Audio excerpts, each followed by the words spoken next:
Boa noite, queridos, graça e paz. Todos bem? Amém, graças a Deus.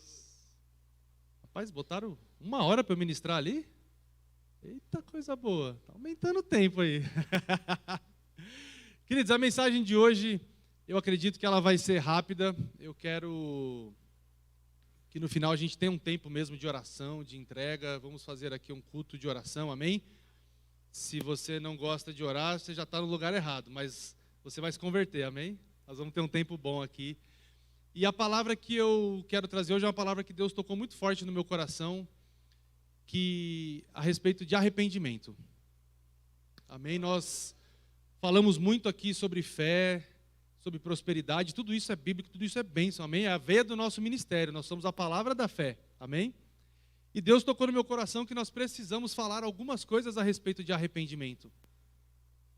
Sabe, existem pessoas que chegam até a nossa igreja com a vida completamente destruída, querido. Eu não sei como você chegou aqui na igreja quando você veio, né? Mas tem pessoas que vêm com a vida destruída e elas precisam entender sobre arrependimento. E no nosso dia a dia, nós também precisamos refletir sobre arrependimento. Até porque se algum de nós já tivesse alcançado a perfeição, já não estaria mais aqui, amém? Então eu queria começar com vocês. Queria pedir para vocês abrirem no livro de Lucas, capítulo 19. Lucas, capítulo 19. Outro dia eu estava assistindo uma entrevista, e eu não lembro se era um podcast, eu não lembro o que era, mas eu lembro que o que me marcou foi assim, o entrevistador falou para a pessoa, falou, dessa sua trajetória, né, acho que era um empresário, alguma coisa assim, dessa sua trajetória de vida, você se arrependeu de alguma coisa? E ele fala, não me arrependi de nada, eu teria feito exatamente o que eu fiz.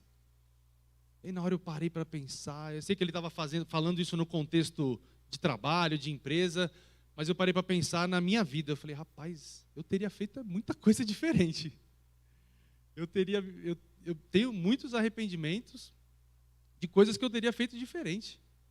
Não só decisões, mas quando a gente vai conhecendo a Deus e sabendo aquilo que agrada e desagrada ao Senhor, e você olha para a sua vida e fala, rapaz, como eu desagradei a Deus. Eu teria feito diferente se eu soubesse. Amém? Vocês abriram em Lucas, deixa eu só tirar o tempo aqui do meu celular, senão eu vou ter que habilitar ele toda hora.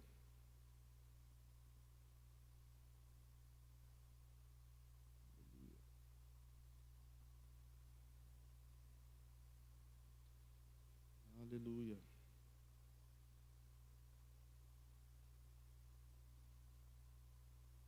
Vamos lá. Lucas 19 já está aqui na tela? Capítulo 1. Até uma música que fala dessa passagem, mas eu não vou cantar para vocês, amém?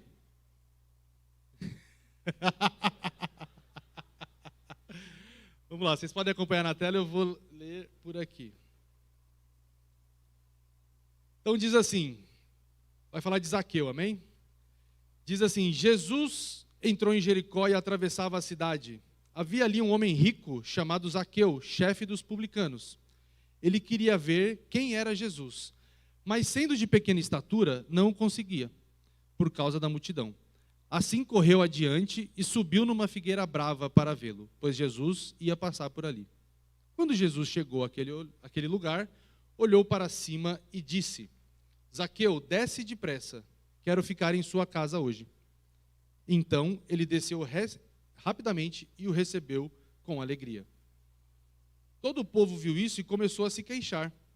Ele se hospedou na casa de um pecador. Mas Zaqueu levantou-se e disse ao Senhor, olha, Senhor, estou dando a metade dos meus bens aos pobres. E se de alguém extorquir alguma coisa, devolverei 4 vezes mais. Versículo 9, Jesus lhe disse, hoje houve salvação nessa casa, porque este homem também é filho de Abraão, pois o Filho do Homem veio buscar e salvar o que estava perdido. Amém? Queridos, aqui é uma clara passagem de alguém que se arrependeu dos seus atos. Zaqueu era um cobrador de impostos, e alguns estudiosos entendem que ele não só cobrava os impostos, mas como ele também cobrava mais do que deveria. Então, ele roubava o seu próprio povo. Por isso que ele era tão odiado. Por isso que as pessoas, quando falaram, Jesus foi para a casa de um pecador. E sabe, eu vejo aqui, primeiro, Jesus se importando com o pecador. Jesus se importando com aquele que estava num caminho que não deveria estar. E eu vejo aqui o pecador se arrependendo.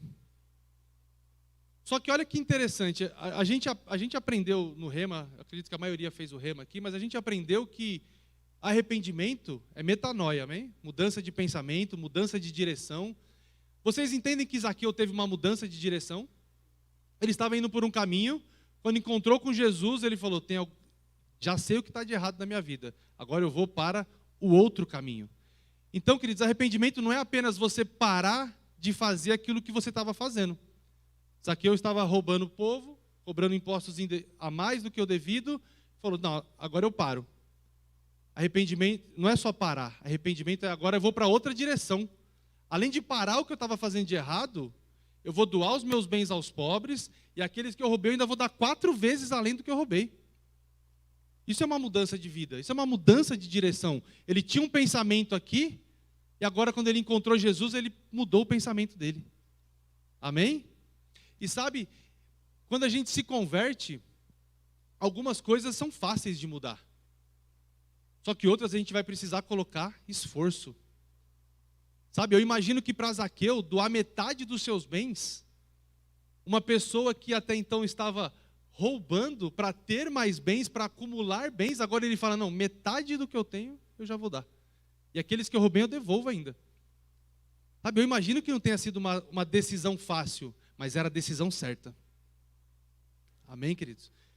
Então nós precisamos entender que arrependimento não é só apenas quando a gente se arrepende dos nossos pecados e aceita Jesus, mas também é entender o que nós estávamos fazendo e a partir de agora parar de fazer e mudar a direção, fazer algo diferente daquilo que a gente estava fazendo. Amém? Eu queria que vocês abrissem numa outra passagem para a gente falar de mais um personagem bíblico que fala também sobre arrependimento. Está lá em Atos 16.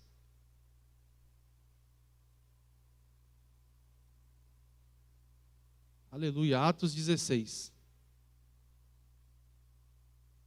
Versículo 22.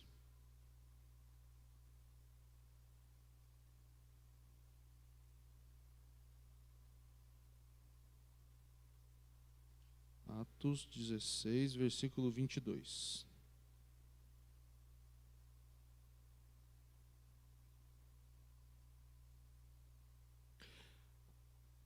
Aqui vai falar da prisão de Paulo e Silas, amém?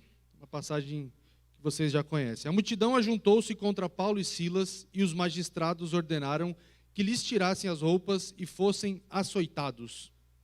Depois de serem severamente açoitados, foram lançados na prisão. O carcereiro recebeu instrução para vigiá-los com cuidado. Tendo recebido tais ordens, ele os lançou no cárcere interior e lhes prendeu os pés no tronco. Por volta da meia-noite, Paulo e Silas estavam orando e cantando hinos a Deus. Os outros presos os ouviam. De repente, houve um terremoto tão violento que os alicerces da prisão foram abalados. Imediatamente, todas as portas se abriram e as correntes de todos se soltaram. O carcereiro acordou e, vendo abertas as portas da prisão, desembaiou sua espada para se matar, porque pensava que os presos tivessem fugido. Mas Paulo gritou, não façam isso, não faça isso, estamos todos aqui. O carcereiro pediu luz, entrou correndo e trêmulo prostrou-se diante de Paulo e Silas. Então levou-os para fora e perguntou, senhores, o que devo fazer para ser salvo? Eles responderam, creia no Senhor Jesus e serão salvos você e os da sua casa. E pregaram a palavra de Deus a ele e todos da sua casa. Naquela mesma hora da noite, o carcereiro lavou as feridas deles e em seguida, ele e todos os seus foram batizados. Então levou-os para casa, serviu-lhes uma refeição e com todos os de sua casa alegrou-se muito por haver crido em Deus. Somente até aqui, queridos. Sabe, aqui é mais uma passagem de alguém que se arrependeu, de alguém que passou pela salvação. Só que olha que interessante, muito provavelmente, a Bíblia não deixa isso tão claro, mas muito provavelmente esse carcereiro, ou ele foi um dos que açoitou Paulo e Silas, ou ele fazia parte do mesmo time ali, né? De pessoas violentas, ao ponto de amarrar os pés num tronco, de açoitar. E de repente, quando o carcereiro imagina que os presos tivessem fugido, ele quer tirar a própria vida, porque ele já imaginava que alguém ia fazer isso com ele. Ele falou, é melhor que eu resolva. E aí Paulo e Silas falam, não faça isso, estamos todos aqui. E olha que interessante que acontece depois. O próprio carcereiro leva Paulo e Silas para casa, e aquele que antes provavelmente estava açoitando, ou aquele que estava agindo violentamente contra Paulo e Silas, agora está limpando as feridas. Agora está dando comida, está dando bebida, está ouvindo o que ele tem a dizer. Isso para você é uma mudança de direção? É uma mudança de pensamento? Amém? E sabe, isso, quando a gente vê isso na prática, isso são frutos do arrependimento, querido. É você ver uma pessoa que estava indo por um caminho, agora ela está indo por outro, e aquilo é visível. Aquilo é visível. Sabe, eu fico lembrando da minha história, de quando eu comecei, e tem uma passagem interessante que eu achava que no começo eu conseguiria equilibrar os pratinhos. Eu ia conseguir continuar com todas as minhas amizades, frequentando todos os lugares que eu frequentava, e ainda assim servir ao Senhor. E sabe o que eu descobri que não dá? Os pratinhos que eu estava equilibrando, de repente caiu tudo. E aí eu lembro que um dia eu estava chateado com toda essa situação, e eu fui na igreja de um amigo, eu já tinha marcado para visitar a igreja dele e tal, fui lá sozinho, e aí chegou um irmãozinho, colou em mim, e aí falou assim, você se converteu faz pouco tempo? Como é que contei um pouco da história? Ele, cara, mais difícil é deixar os amigos, né? Aí eu olhei para ele assim e falei, mais difícil, né? Ou seja, eu não tinha nem deixado os amigos e ainda estava mentindo para o irmãozinho.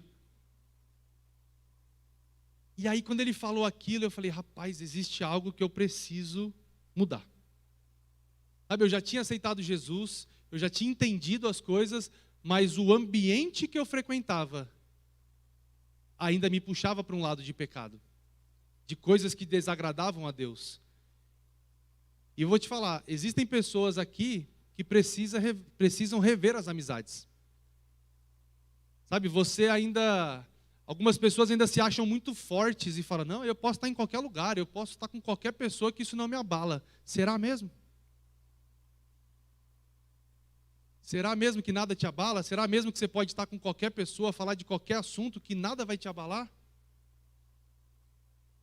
Sabe, eu lembro que foi difícil deixar alguns amigos, difícil deixar alguns lugares que eu frequentava, mas eu entendi que se eu queria servir a Deus, se eu de fato queria honrar o sacrifício que Jesus fez por mim, eu também ia ter que fazer algum tipo de sacrifício. E aí aquela mudança de direção. Então agora eu tinha um círculo de amizades, eu tinha lugares que eu frequentava, ambientes que eu frequentava, agora eu tive que parar com isso e mudar de direção, frequentar novos lugares, conhecer novas pessoas. E graças a Deus nós estamos numa igreja, amém? Estamos reunidos, porque aqui são os melhores amigos que você pode ter, estão aqui dentro. Amo todos os amigos, queridos, de antes, tá tudo certo. Só que você precisa discernir qual é o tempo que você está. Sabe, principalmente se você é um novo convertido, você tem que tomar mais cuidado ainda com as amizades, com os lugares que você frequenta, porque você ainda está crescendo, ainda está sendo criado maturidade dentro de você, para que você de fato possa um dia alcançar essas pessoas. Mas a melhor maneira de você alcançar essas pessoas é através dos frutos de arrependimento. É quando eles olharem para você e falavam, rapaz, mas você é aquele que bebia até cair no chão, agora é só no suquinho de laranja, é esse aí. Né, Paulo? Só no suquinho de laranja. Sabe, é mostrar, as pessoas vão ver na sua vida, queridos, a mudança, elas vão ver o fruto na sua vida. Isso vai trazer testemunho, vai trazer glórias a Deus, vai trazer honra. Sabe, a gente precisa evidenciar esses frutos. E eu sei que algumas coisas são mais fáceis, igual eu falei, de fazer, algumas coisas são mais visíveis, mas eu não sei quanto a você, mas eu, quando faço a minha lista de coisas que eu preciso me arrepender e mudar de direção, é uma lista grande, querido. É uma lista grande. Porque todos nós estamos crescendo, amém? E todos nós temos algo que nós devemos nos arrepender, parar de fazer aquilo e mudar de direção. Amém? Ou eu estou sozinho nisso? Vamos abrir, por favor, em Efésios 4.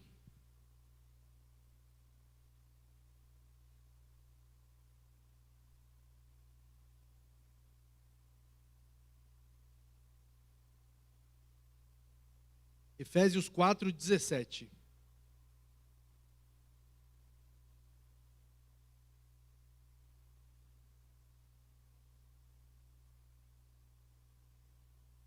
Diz assim: assim eu digo a vocês, e no Senhor insisto, que não vivam mais como gentios, que vivem na inutilidade dos seus pensamentos. Eles estão obscurecidos no entendimento e separados da vida de Deus, por causa da ignorância em que estão, devido ao endurecimento do seu coração. Tendo perdido toda a sensibilidade, eles se entregaram à depravação, cometendo com avidez toda espécie de impureza. Todavia, não foi isso que vocês aprenderam de Cristo. De fato, vocês ouviram falar dele e nele foram ensinados de acordo com a verdade que está em Jesus. Quanto à antiga maneira de viver, vocês foram ensinados a despir-se do velho homem, que se corrompe por desejos enganosos, a serem renovados no modo de pensar e a revestir-se do novo homem, criado para ser semelhante a Deus, em justiça e em santidade provenientes da verdade. 25. Portanto, cada um de vocês deve abandonar a mentira e falar a verdade ao seu próximo, pois todos somos membros de um mesmo corpo. Quando vocês ficarem irados, não pequem. Apaziguem a sua ira antes que o sol se ponha, e não deem lugar ao diabo. O que furtava, não furte mais. Antes, trabalhe fazendo algo de útil com as mãos, para que tenha o que repartir com o que estiver passando por necessidade. Nenhuma palavra torpe saia da boca de vocês, mas apenas a que for útil para edificar os outros, conforme a necessidade, para que conceda graça aos que a ouvem. Não entristeça o Espírito Santo de Deus, com o qual vocês foram selados para o dia da redenção. Livrem-se de toda amargura, indignação e ira, gritaria e calúnia, bem como toda maldade. Sejam bondosos, compassivos uns para os outros, perdoando-se mutuamente, e assim como Deus os perdoou em Cristo. Sabe, queridos, tem uma passagem aqui no versículo 24, se você puder colocar aqui, por gentileza, Júlia, o Efésios 4, 24, ele fala assim, que nós somos renovados a modo de pensar e a revestir-se do novo homem, criado para ser semelhante a Deus em justiça e em santidade, provenientes da verdade. Sabe, queridos, eu vejo aqui nessa passagem muito claro que nós devemos a cada dia buscar a santidade na nossa vida, buscarmos sermos cada vez mais parecidos com Deus. Amém? E aí logo em seguida ele fala que a primeira coisa que ele fala, vocês devem abandonar a mentira. Aquele que mentia, não vai mentir mais. Aquele que roubava, não roube mais. E olha que interessante que ele fala com aquele que roubava. Aquilo que eu falei no começo da mensagem. O que furtava, não furte mais. Ou seja, você estava no caminho de roubo, as suas mãos eram usadas para roubar algo, agora com Jesus você parou. Amém? Só que ele fala, não para por aí. Não é somente parar de fazer o que você fazia. É pegar aquilo que você fazia de errado e agora fazer o certo para esse lado aqui. Então ele fala, aquele que roubava não vai roubar mais, mas antes trabalhe fazendo algo de útil com as suas mãos. E ele ainda fala, agora você vai fazer algo de útil e vai repartir. Ou seja, você vai dar, aquilo que você roubava, agora você vai dar de graça para as pessoas. Você vai usar a sua mão que fazia algo que não glorificava a Deus, agora vai glorificar e você ainda vai dar de graça para alguém. Amém? E aqui ele vai trazer uma série de instruções para as nossas vidas, queridos. Eu creio em passagens como essa sendo um espelho. Sabe, a gente olhando e falando, rapaz, talvez eu não minta não, mas palavra torpe talvez. E você vai olhando e vai entendendo, aquilo é um espelho para você, você vai entendendo qual é o caminho que você está errado, e vai se arrepender e vai começar a ir para um caminho novo. Amém? Eu lembro de uma... Eu estava falando de amizade, e eu lembro na época da escola, de um amigo, que era primeiro colegial, alguma coisa assim, segundo colegial, e era um amigo que eu tinha convivência com ele, e eu não sabia que ele usava drogas. Eu convivia com ele, ia na casa dele, não tinha essa ideia. Só que um dia a escola pegou ele usando droga na escola. Maconha, né? E, queridos, na época eu não tinha nem ideia do que era, eu nunca tinha visto isso na minha vida. E eu lembro que essa notícia chegou em casa, né? A escola avisou alguns pais, chegou essa notícia na minha casa. E eu lembro que a primeira providência que meu pai fez foi: corte a amizade com esse garoto. Eu falei, não, mas ele é meu amigo, não posso fazer isso com ele, agora que ele precisa de mim. Eu que não tinha nunca nem visto droga na minha vida, nem sabia o que era, achei que ia resolver o problema do menino. E meu pai falou, corte, você não vai conseguir fazer isso, você não tem maturidade para isso, você ainda não tem as habilidades necessárias para isso, você ainda não tem competência suficiente para isso. E eu lembro que aquilo, quando eu era pequeno, aquilo não fazia sentido. Porque eu queria ajudar alguém, eu queria estar perto daquela pessoa, só que tinha uma coisa que eu não sabia. Eu, naquela época, ainda era altamente influenciável. Manter aquela amizade perto de mim era um risco muito grande de influência. E meu pai já foi logo pela raiz, falou, corta, acabou, não quero mais saber. E Deus foi muito claro comigo durante esses dias, queridos. Tem pessoas aqui que precisam rever amizades. Cortar amizades. Sabe, a gente às vezes pensa que vai conseguir salvar um amigo, que vai conseguir, que nós que temos que fazer tudo por ele. Deixa eu falar, quem vai fazer por ele é Deus. Amém? Nós temos a obrigação de orar, nós temos a obrigação de estar ali para quando ele precisar de alguma coisa, mas você precisa rever algumas amizades. Sabe, você precisa rever algumas atitudes. Você precisa rever, inclusive, roupas, querido. Sabe, quando Deus converte a gente é por inteiro, amém? Quando Jesus passa, vai lavando tudo, meu amigo. Sabe, rever roupas que a gente está usando. Porque se eu era de um jeito, aceitei Jesus e continuo exatamente como eu era antes, que diferença Jesus fez na minha vida? Se eu continuo usando as roupas iguais, se eu continuo falando as mesmas coisas, frequentando os mesmos lugares e tendo os mesmos amigos. Que tipo de fruto a gente está evidenciando? Que tipo de mensagem a gente está transmitindo sobre o poder de transformação de Jesus na nossa vida? Sabe, temos sim que rever roupa, temos sim que rever o que postamos nas redes sociais, temos sim que rever, e aqui, em nome de Jesus, eu não estou mandando indireta para ninguém, amém? Se alguma coisa dessa servir para você, guarde isso como Deus alcançando a sua vida, amém? Mas nós temos que rever todas essas coisas. Os ambientes que nós frequentamos, a maneira como falamos, porque se nós não estamos, de fato, mostrando a evidência do fruto na nossa vida, o fruto de arrependimento, como que as pessoas vão saber que Jesus transforma? Como que as pessoas vão chegar para você um dia e falar, rapaz, eu acompanhei sua vida, eu vi a sua transformação, eu quero isso que você tem. Amém? E nós vamos tirar um tempo daqui a pouco para orar pelos nossos amigos, para orar pelos nossos familiares. Sabe, porque eu creio que a oração do justo, ela pode muito seus efeitos. Amém? Você tem alguns amigos que você gostaria de ver aqui na nossa igreja? Alguns familiares que você gostaria de ver aqui com a gente? Ou só eu? Ixi, acho que só eu mesmo.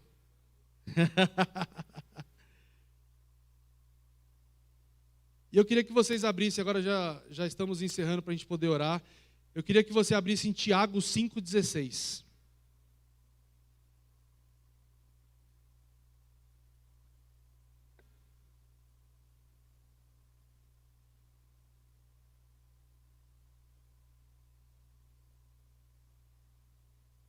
Antes da gente ler Tiago, deixa eu só contar algo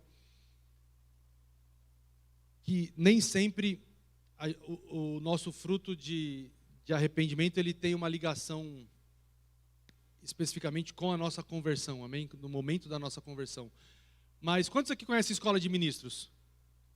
Então, quem não conhece, a gente faz o Rema, são 2 anos de estudo da palavra, e depois que você termina o Rema, você pode fazer a escola de ministros, aquelas pessoas que têm um chamado ministerial. E eu fiz a escola de ministro aqui em Guarulhos da primeira vez que teve. Eu e a Fabiana nós fizemos, nós éramos recém-casados, então a primeira escola de ministro já faz em 2013, né? Isso mesmo, eu casei em 2012, a escola foi em 2013. E sabe, queridos, nós fizemos a escola, eu e a Fabiana, e é uma escola puxada, você tem que fazer resumo de livro, é uma carga horária alta, mas é uma grande bênção, amém? Então, se você tiver oportunidade, faça, que vai ser uma grande bênção. Só que quando eu fiz em 2013, eu não fiz da maneira que deveria. Eu não fiz como eu poderia ter feito. O meu coração talvez não estava ali naquele momento.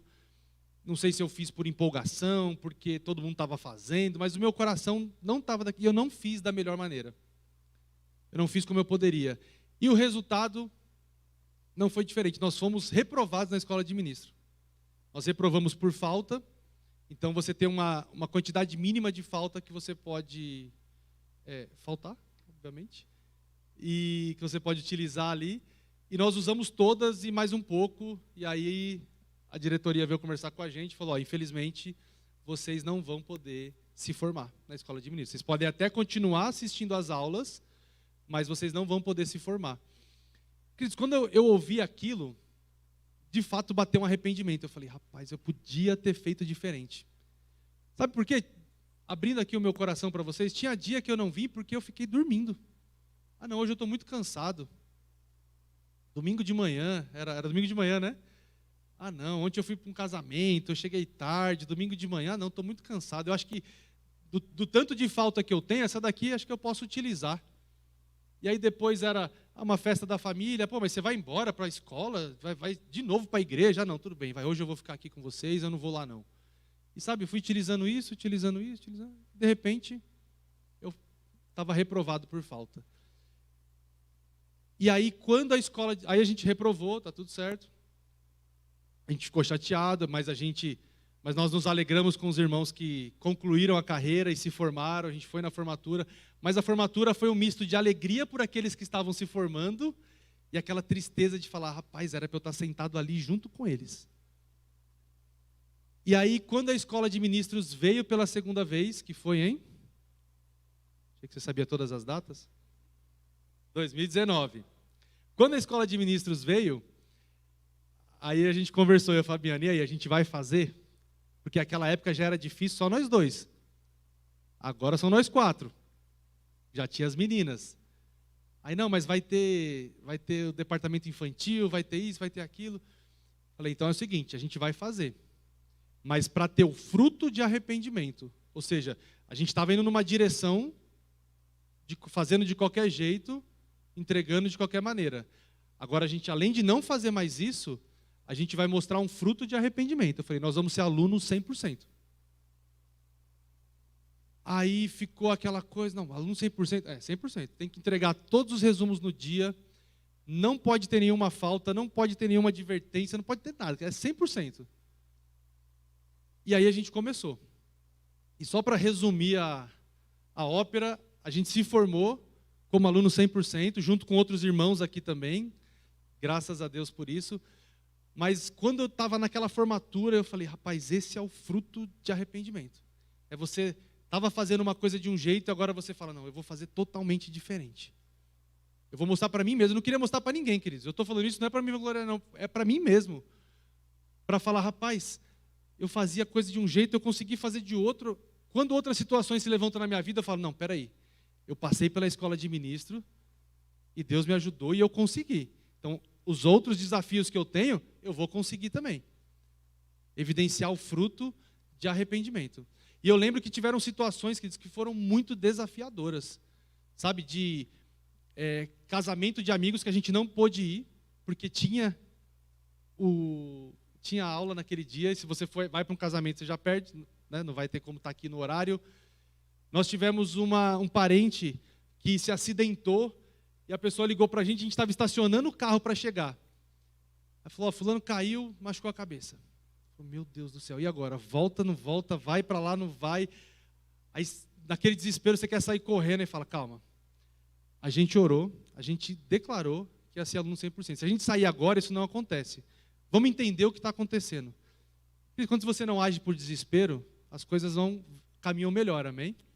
A gente começou a entender a situação, quanto tempo a gente ia levar para chegar onde tinha acontecido, como que ia funcionar. E de repente a gente descobriu que a pessoa já estava sendo assistida, já tinha gente lá, a ambulância já estava chegando, amém? E a gente conseguiu fazer a aula e voltar para lá e deu tudo certo. Só que foi desafiador. Você fica se culpando, meu Deus, eu devia estar lá, é um parente e tal. Então assim, tudo que a gente se propor a dar frutos de arrependimento vai ser desafiador. Mas vão ter frutos e eles vão ser para a honra e glória do Senhor. Amém, queridos? Eu queria chamar o grupo de louvor aqui, por gentileza, enquanto nós vamos ler Tiago 5,16.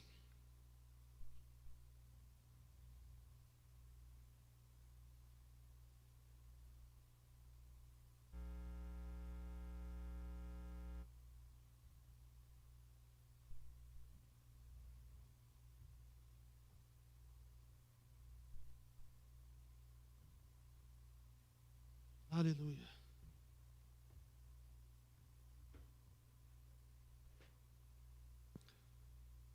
Sabe, existem alguns pecados que talvez ele possa parecer desafiador para você. Você olha para aquele pecado que você vem cometendo e que você ainda não conseguiu se arrepender dele, que você ainda não conseguiu mudar de direção em relação àquilo. E às vezes ele parece tão grande para você, queridos, aquilo parece tão intransponível. Eu fico lembrando de coisas de quando eu me converti, que eram tão difíceis, e hoje eu olho e falo, rapaz, isso aí é tão fácil hoje, mas na época não era. Amém? E a minha sugestão para você, que está com isso, que está com esse problema de não estou conseguindo vencer esse pecado, eu não estou conseguindo vencer essa barreira, é uma coisa muito simples, querido. Peça ajuda. Amém? Peça ajuda. E aí eu quero colocar a nossa igreja, a nossa liderança, os nossos pastores à sua disposição. Sabe, peça ajuda. Seja acompanhado por alguém. Não fique sozinho nisso, queridos. Nós não estamos aqui para querer saber dos seus pecados, amém? Nós não estamos querendo fuxicar a sua vida. O que nós queremos é que você cresça e avance. Que você saia dessa vida de pecado, que você saia das mãos de Satanás e que você de fato desfrute de tudo aquilo que Deus tem para você. Amém? E aí eu quero concluir com esse versículo. Tiago 5,16. Portanto, confessem os seus pecados uns aos outros e orem uns pelos outros para serem curados. A oração de um justo é poderosa e eficaz. Sabe, existem alguns pecados, existem algumas coisas que você vai ter que procurar a tua liderança, você vai ter que procurar um dos pastores. Se for uma mulher, você vai ter que procurar a esposa de um dos nossos pastores e você vai ter que confessar o seu pecado. Você fala, olha, eu estou fazendo isso de errado. Sabe, a Bíblia fala que você confessar o pecado e alguém que vai orar por você, o que a Bíblia está te falando? Está te oferecendo cura?